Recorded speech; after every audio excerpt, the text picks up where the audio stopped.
Assalamu alaikum viewers. We are back on our program Golden Ring, and today I will be your host. We have today our guest from Uzbekistan also. So today this is our second program of the series which we started last time. Last time we have discussed Iran. This time we will be discussing the alternative routes into Central Asia, our alternative energy sources from Central Asia, and how Pakistan can have strong footing or foothold in Central Asia. All the Central Asian countries, there are 5 countries. So we will be discussing the options available, the challenges there, which we have to face or encounter and overcome, and what policies we should be making, or our policy holders will be what all they need to do to establish what we want to do, our strong foothold in Central Asia, knowing pretty well that there are a lot of challenges internally and external, all of them, yes. And we have to also go for routes, and we have to circumvent Afghanistan, because now for some time Afghanistan will not be available, which is the shortest route into Central Asia, obviously. But since it is not available, it doesn't matter anybody anymore that it's shorter or not shorter. So we will be discussing these alternate routes also via Iran and via China. And once you go via Iran, you enter into Uzbekistan. From China, you can enter Kyrgyzstan and up north in Kazakhstan. So today we have our guest with us, Ms. Dilaram Abdullayanova Dilaram, if I spell it correctly, and our famous ambassador Nazir Hussain Saab. So I welcome both of you, both of my myself. So let's start, and we will be discussing these questions, this topic of alternate connectivity and alternate energy sources and alternate and strong footing in Central Asia, yes, for Pakistan. So if you permit, with ladies first, please. I will first start with our guest from Uzbekistan. And we welcome Diana. Yes, we welcome her very you. much. Madam Dilaram had been here for quite some time, and she has been working in developing the relationship between the business community of Pakistan and Uzbekistan, and for that matter some Central Asian region. So she has a very well knowledge of both sides, for Pakistan as well as the Central Asian things. So first question I will ask you, madam, that thank you for your joining us. First question I'm going to ask you is, what do you think that what is so far today, we are so many years from when Uzbekistan got independence, what we are lacking, why our that we can say good B2B relationships, I will say, government to government, yes, they may go back and forth, but B2B relationships, why we have not been able to put them in a best way as we could have, as much as the opportunities are there. I will put it this way, there are a lot of opportunities both sides. So what do you think? You have been here for quite some time, for good 20-25 years, so you have been working on this. So what is your assessment, or what do you think we should be, what was the reason for that? First of all, बहुत शुक्रिया. Thank you so much for inviting me your show, and I'm very glad to be here. And I just want to say, like, I've been 25 years in Pakistan. I was the first person come in Pakistan to make a bridge in this country. So what is missing, basically? Missing is like the people's to people contacts. You know, we Uzbekistan Airlines started flights, then Centrum Airlines start flights. I just say Pakistani business people should visit to Uzbekistan, and then after that they start the research. You know, we have to establish the research departments of the economy, because economical relationship always need a representative there like me. You have to send somebody to be established there, to understand the business of the Uzbekistan, understand the atmosphere of Uzbekistan. Then after that, so he can be bridged to the, like me, can be bridged to the Pakistan and Uzbekistan, so we can just work together, because it's a kind of a confidence building. And secondly, there are not too far, like Afghanistan, between Afghanistan and Uzbekistan, the distance is like 690 kilometer only. But because of situations, the roads are closed, but we have alternate routes as well. So Iran, we used to export, import from through that area. Now Iran is also close, and now we are using alternate, like third routes is like China, because China has developed all over the world big roads, like you can say through to the sea, through to the roads, it's a silk routes and everything they develop. If you started driving from Uzbekistan to Kashgar, it's like just 970 kilometers to Kashgar. Because these routes are also fine, because China is a good friend of you, China is a good friend of us. We have great, China has invested in Uzbekistan. So there are so many investors, foreign investors in Uzbekistan, because we have to just develop good relationship between the business, because the business is like this: you pull me and you push me, I push you, and I stand for you like a pillar. Basically, that we have the cotton, you have the good textile industries, so we can give you the yarn, you can develop us the good material and good products, so we can be partner on this thing. It doesn't matter like industrial immigration, that evacuation from one place to other place necessary, because we can do the partnership joint ventures like this as well. So we also has created like 26 economic free zones. Pakistan also needs such a places, that foreign investment can come, and Uzbekistan can also come invest in Pakistan. Pakistan can go to invest in Uzbekistan. Also, people to people contact. We have like a historical area in Pakistan, historical area in Uzbekistan.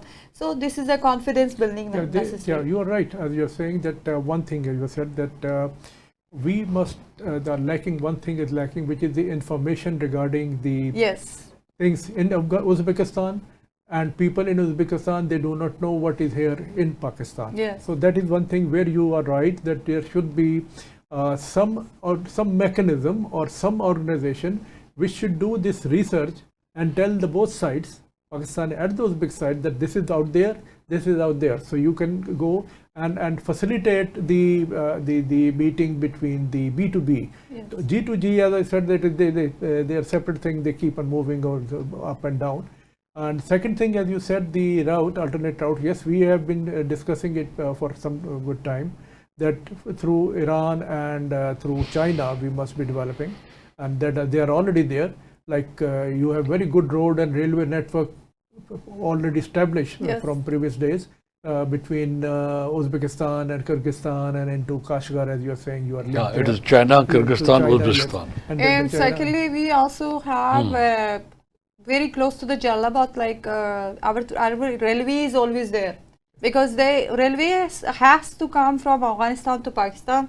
You can say how businessmen get easy, that the business runs with the routes, because your roads have to be there. There should be the map. I'm really proud of this Shahbaz Sharif as well, because he is always constructing good roads for the people. Like he make up Pakistan waterways and everyone. As you're saying, and then the second route, but we are now already we have explored it. We have worked it.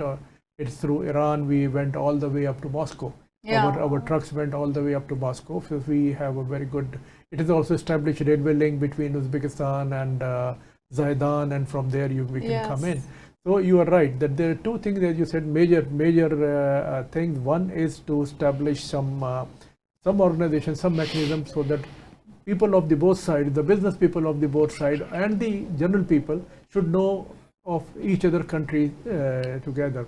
And similarly, as you said, cultural thing. I remember I was in a meeting in Kyrgyzstan, and there one of their from people from Uzbekistan were also there, the delegation. There was a sort of a joint meeting. So one person, he floated an idea that why can't we make a documentary on the life of Babur? Yes, of course. It is Kyrgyzstan, Uzbekistan, Farghana and all that, and all the way. So that was the thing like that we should be doing. You are right. So now I'll ask Ambassador Saab, since you have been in the Foreign Office for a long time, you know the diplomacies and things. So what are you think, again, same question, the hurdles or the bottlenecks, why we have not been able to put up a good foreign policy doctrine, for Central Asia? I will put it this very bluntly. It's a very blunt question. I hope you won't mind, and people will not mind. We are still stuck, I will say, in Afghanistan mentally, that Afghanistan is not right, so we can't do anything. World has not finished. There are, as we said, we have alternate through Iran, through China. So why have not we been able to come up with a strong doctrine for Central Asia, I will say, or Eurasia in a larger way, but specifically for Central Asia? Sir. You see, from historically, we have a sort of emotional attachment with Central Asia, no doubt about it.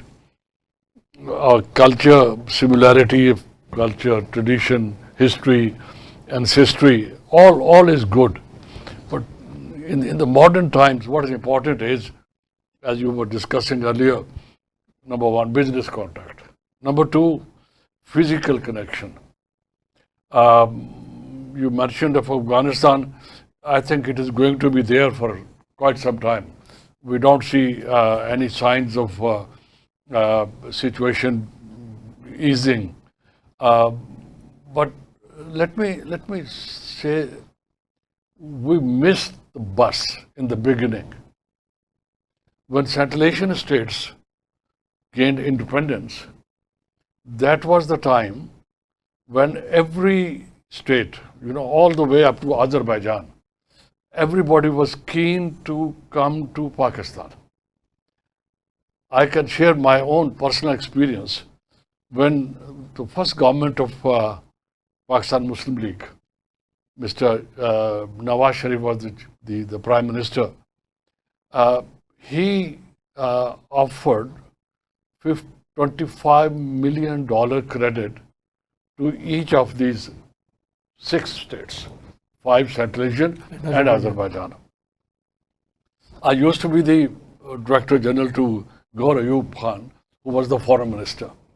So we went around, we signed MOUs with all 6 countries.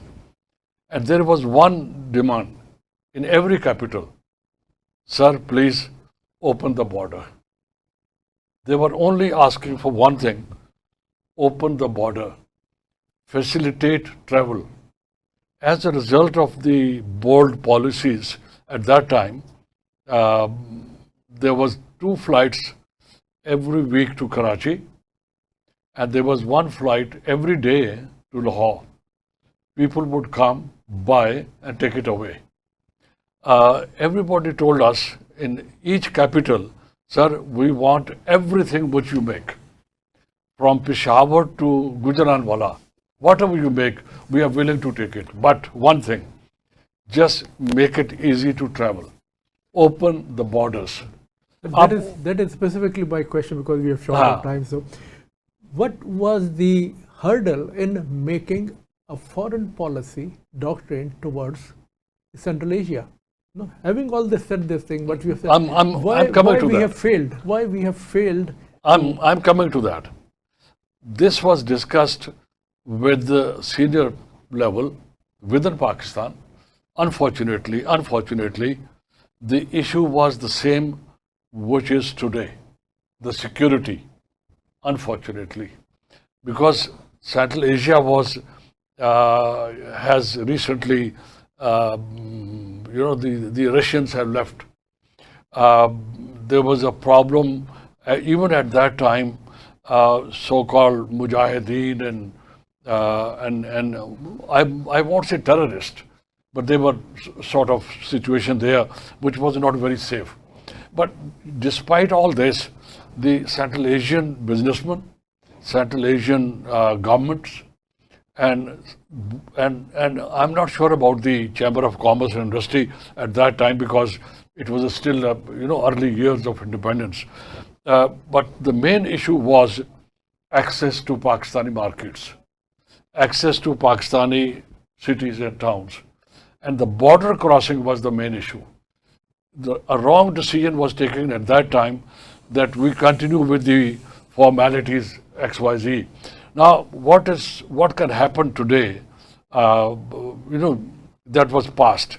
But what can happen today is two things. Number one, we make travel between Central Asia and Pakistan as easy as possible, obtaining visas as easy as possible. And declare this whole area as a free trade area for that matter. These are unnecessarily bureaucratic controls, bureaucratic restrictions, So don't you think that which doesn't help the business, by the way. Don't you think that we have to take Ah. the first step towards them? They have already come, and now it is our turn to take the first step. Why I'm saying is, now we are talking all over that we Ah. must have a strong foothold in Central Asia and Eurasia all over and in Central Asia. For that thing, if you look at from a different angle, I'm talking purely Uh-huh. foreign policy issue. If we have strong relations with Central Asian countries, not only political but the business relation. Business, Central Asian, we can ask the Central Asian countries, they will be then pressing or pushing Afghanistan to play normal, because it will be their interest to come to Pakistan or to our Indian Ocean for Gwadar with the shortest route. This will help us also in stabilizing the Afghanistan issue. My assessment is my thing that why we need to have a doctrine, foreign policy doctrine for Central Asia. So what do you think, what we should be doing, or how this doctrine can be developed so that we have a strong foothold in Central Asia? listen. Let's not make it too complicated. Relationships are very easy to make. Yes. They should be practical. They should be easy to implement procedures, and they should be easy to follow. Right. There is no, you can call it a doctrine, you can call it a strategy. Ultimately, what is important is the travel between the two areas should be comfortable. Now, what you have to do is to go all the way to Dubai. And from Dubai, you come here. Kyrgyzstan is only 45 minutes from here, 1.5 hours to Kyrgyzstan. But what you have to do is to go to Dubai. So let's not focus on it. So who stops you from Hold not on, going to the hold on. No, Afghanistan is the hurdle. Afghanistan, unfortunately, is unstable. Afghanistan central government is weak. Afghanistan's regional, they used to be warlords even at that time. They are still not stabilizing the situation. I think you have to bypass Afghanistan for the moment. That's what I've been saying. Don't that wait for it. We have been Don't discussing wait that for it. circumvent. But who is stopping to have a direct air link between the capitals of these countries? Afghanistan doesn't come in there. So we Sir, are not having that. But That we is- have airlines. Yeah, but a very But we have 6 airlines. You see, they are flying because we have Central Airlines, then we have Uzbek Airlines. So we also started from Karachi. Yes. It's a Karachi, Islamabad. we need to have more frequent from each capital Absolutely. to Pakistan. Now we'll come to our next thing that we have discussed. We're discussing as alternate route. We have been already discussing it via Iran, via China. We have already there. But air links can be developed. Number one, airlinks. Air links. Number two, we have discussed in a earlier program that we must have digital links, which we still do not have good digital links. When we say digital links, when I say, we means financial and banking links also. This is one of the problems which I will be asking you, madam, that our banking problem is there. Obviously, from our side is there, from your side or from any other sides. So the state banks of the, so this has become an issue. This has become an issue. So we'll come. I've been asked to take a break, and I will come back to this question. That the banking, the financial, and the digital links that need to be policy, need to be developed. So I will take a short break, and after break we'll start from here. Thank you, Vincent. We are back. So I will come to that question again, back to Madam. What do you think that we must have the first thing which is required for business is the banking transaction of the money back and forth. We used to have a bank in Bishkek, Habib Bank, which we closed. I don't know why. Then we used to have a bank in Uzbekistan also. That was also closed long time back. And so this is one of the major obstacle that if you do not have financial transactions. And now what we are pushing now, everybody sees the digital RMB. So you can have, instead of if there is a problem in SWIFT, we can go and shift to the RMB part. So what do you propose that how, let's start from bilateral instead of talking the multilateral, Uzbekistan, Pakistan, can we trade in, as you say, barter trade or in local currencies, or can we come up with something? Is your government willing to go on this route, non-dollar route, I will say? Actually, if I can say you one thing, like we are already working with the banking system. We have connected with the state banks and Samizan Bank, and what we want, first place, the Pakistani businessman, Uzbek businessman should have a good smooth transaction, because from your side it's all about your state bank which holds. Reason is that see, in the border system, like if you started bringing some importing or exporting something, because till the time your money is not clear and your custom cannot clear you, because this is the main problem for the businessman. For this reason, then my ambassador Alisher Tokhtayev from Islamabad, he contacted the state banks and he had a meeting with the different banking system people, and they are planning to open Pakistani bank in Uzbekistan. Also some Uzbek bank maybe come to Pakistan. This is a first place to EZB, and now world is going to RMB, even India and Russia and other countries. These are the one of the good thing. Like see, it's in China. Some people are also doing, like they are taking even dollar out. In Saudi Arabia. In Saudi Arabia, basically we have to look for the alternate routes, alternate transactions, basically which can help country's economy better. Because you see, when you started taking loans from IMF and spending that money, and you started paying interest and dollars, because dollar fluctuation is like not stable. But for the businessman, stability of the economy is important. Yes, this is one of the, because this is one of the big problem. One of the things. So that's why it's a barter system. Yes, barter system as is you also said, good. I was just coming back to the reminding that you said regarding cotton. Yes, this you is see, the very best thing to start with. These are the barter system. Like see, if we started providing you the yarn, you started making your materials, textiles and all the products ready for the home textiles, and it can be just sell in Europe, because see, you already have the smooth routes to the Europe, and you started sending. And we also have eastern countries like Russia. We created like free economic zone, which is a 10 years tax holidays. Like if you establish your factories there, we can provide you the cheap energy, electricity, cheap gas. This can be calibrated like this. Basically, I will be coming to thank you for this point for energy sector. But before I go there was a point we were discussing previously, and I think it's the government that may be also working on that. We wanted to establish warehousing facilities in Uzbekistan.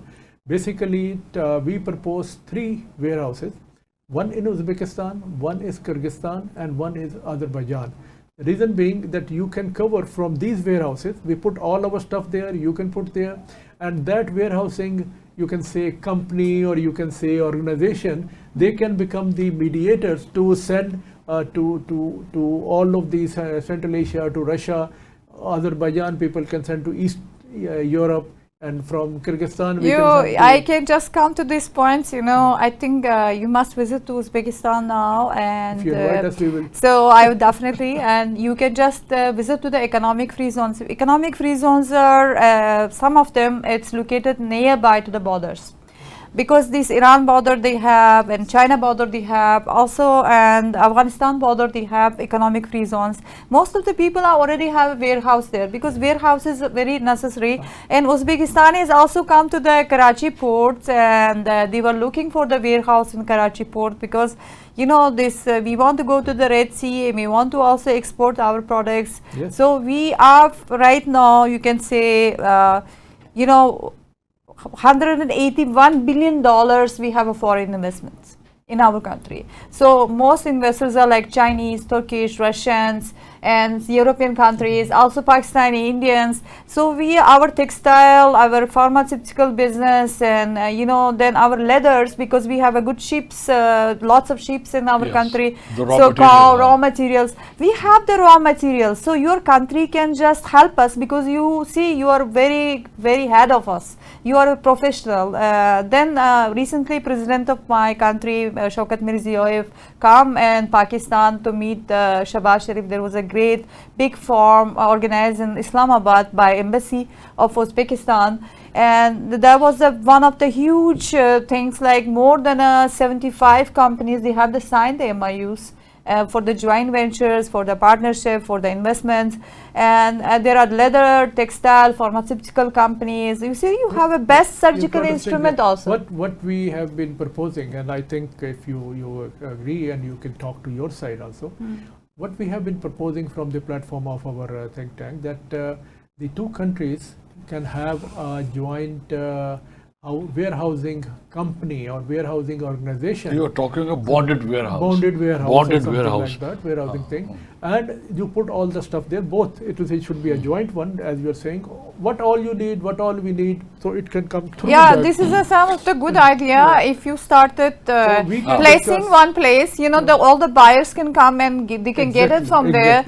Your Pakistani buyers can buy it from there. Uzbek buyers can buy it from there. And so this is a warehouse is going to be there for the storing of the things. You see, nowadays, like so many trucks, I heard Uzbek trucks, even Pakistani trucks stuck in Afghanistan because of the border closures. And so I think, this is, you know, I think this, and our government is also pursuing, because I was working previously with the Chamber of Commerce of Uzbekistan, and I have a great experience with my country, because I learned lots about it, because I never had lots of exposure about the products of textile, leathers. Then I start to understanding pharmaceutical, and I start to understanding the custom system. I start to understanding many things, because this was a bigger study for me. So I just even still now I'm representing my country, and I'm helping my embassy. I'm helping with the Chamber of Commerce. So I'm helping with the Pakistani people as well. You know, if sometimes somebody go there and somebody don't understand, because we have to make a proper foreign policy. Every country has to have, example, Central Asia.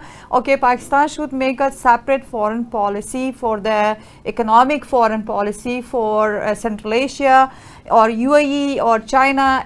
So this think tank is like a good idea. Basically, I like it, how think tank is working in Pakistan, because they started finding the minor things which is Pakistan is leaking to build its economy. You have to copy us, basically. You know, you have to be good to the neighbors. We are very open when we talk that, look, why South Asia has a border to visa and all this thing. See, you know, Uzbekistan, Central Asia, like we are 5 countries, except of Turkmenistan, that 4 countries doesn't require visa, because everybody can enter for three months. There was some talk of creating Superistan, which is 5 Central Asian countries, Afghanistan, Pakistan, to make it a Pakistan, you know. Yeah. But anyway, now we come to our second question, that is the energy. We have all seen now what we have been talking for a long time, that we have our source, single source of energy is from the Gulf. You know, UAE mainly, and Saudi Arabia a little bit, Qatar for gas. But due to this problem, this war and closure of harbors, which is now the what we call the cat is out of bag, so it will not go back, or the genie is out of the lamp. So now it is very difficult to put the genie back. It will remain there. So we know all the Central Asian countries, Azerbaijan we will discuss later. you have a lot of energy resources. You have a lot of electricity. You have gas and oil surplus one from your. We can always get it from your countries there. So this is, yes, you need a route to bring it to Pakistan. So far I know for sure that at least for gas, LPG, LNG, it is coming from Uzbekistan and that via Iran, and it's without any hurdle. It is coming, and in winter also it comes, in summer. It can also come from via Kyrgyzstan, China into Pakistan.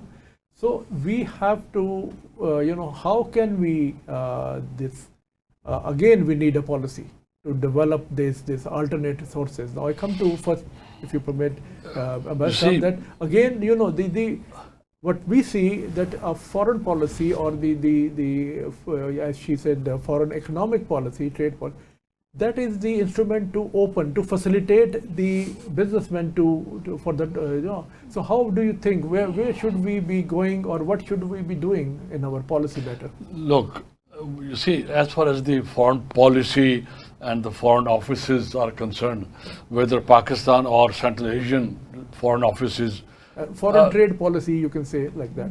Including trade. Yeah, including trade. Everybody is keen to do it. There is a deep interest in developing trade, developing culture, developing political diplomatic relations.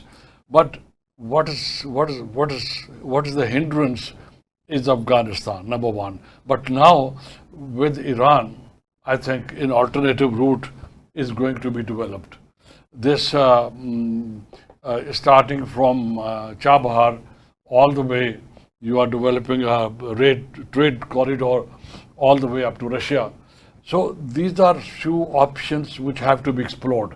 Let's not get fixated that if Afghanistan is not available, that is we what stop we are it. saying, that forget Afghanistan for the time being. So what is important is again to compensate Afghanistan with making business easy, transactions easy, travel easy, visas easy.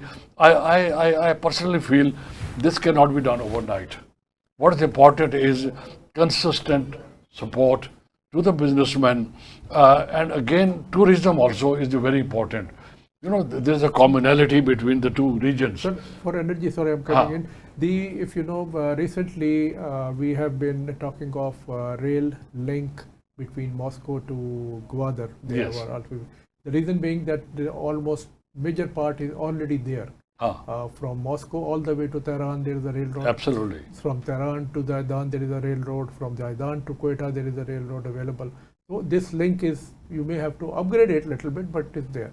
So this alternate source, because once the energy point of view I'm talking, one, it is coming because rail is an economic venture as well as is a strategic venture. It is safe and secure. It has both the security and comfortable as well. Yeah. So it is a security venture also. So now once the oil is coming from, for example, I'm saying Azerbaijan or Russia through this route, obviously these same energy source products can come from Central Asia, from Uzbekistan, Turkmenistan, from Tajikistan, all this. So they can come through this route all the way down. If Kazakhstan can come all the way from China. So these things can be, but still, again, the problem which I see, one, I will say that our policymakers have to take Afghanistan out of their mind. They are stuck with Afghanistan. Whenever you talk, they come back to Afghanistan. So forget about that for the time being, till the things are okay. We have to develop, already routes are existing. There are missing parts on our side. For example, our Quetta to Zaidan railway or our road is not up to that level that it can take the heavy traffic. So we have to develop that. Similarly, from Khunjarab to Kashgar, we need to develop a link which is missing, which is a small part, and which is not difficult, which will not take long. So we, again, I'm coming to the policy thing, that it will only be developed if we have a will to make a policy decision. Yes, we have to do it. So this is where I would like to have your opinion. That listen, let's This is not that Central Asia is dependent on Pakistan. Central Asia, at the moment, Americans are there in a big way. Japanese are developing some Sir, of the everybody airports. will be there. Challenges will be there, but we have to make. They are not stopping us from making our policy. Hold so on. I'm short of time. So if you Hold on. well, the 30 seconds, if you can, Hold, then I hold will on. ask. So what is important is it's a multilateral situation. Pakistan has already decided, as you said, via Iran and via Gujarat. These are the two routes. That will take time. You know, building a railway line, building a road structure, building pipelines, they do take time. And there are interruptions also. And then there is an issue of terrorism, of course, we all know it. Whether through Afghanistan or not Afghanistan, there is a problem for security as well. And then there is another issue of, if you don't mind, the Central Asia are more or less secular society. You know, this is one of the factors. Again, it is to be taken into consideration as well. So business will flourish when people start coming to each other, when transport start coming to each other, when travel is made Sir, easy. I have to ask. Yes, please. Also, because time is short. So, what do you think this energy corridor, which we want to build via Afghanistan and via Iran and via Kyrgyzstan, China into Pakistan? So, how much the Central Asian part will be forthcoming? You have 30 seconds, please. Okay, I just want to say one thing. Like recently, my governor from Karakal, Pakistan, has visited Pakistan. So Karakal, Pakistan is working with the blue energy, wind energy, and everything. So we are the one of the oil-producing country as well, and you are the one. You have lots of oil.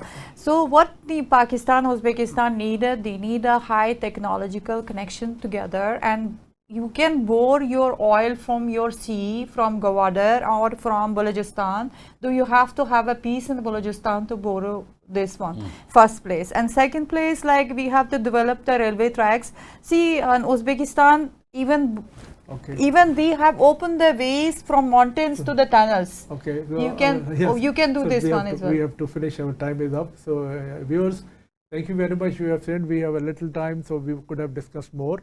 We have discussed a few things. We found out a few options available which could be made available. And next program will be on Russia and Azerbaijan on the same topic. So for this program, thank you very much, and thank you very much to our guests for coming and joining us. And we'll see you next time. Thank you. Khuda Hafiz.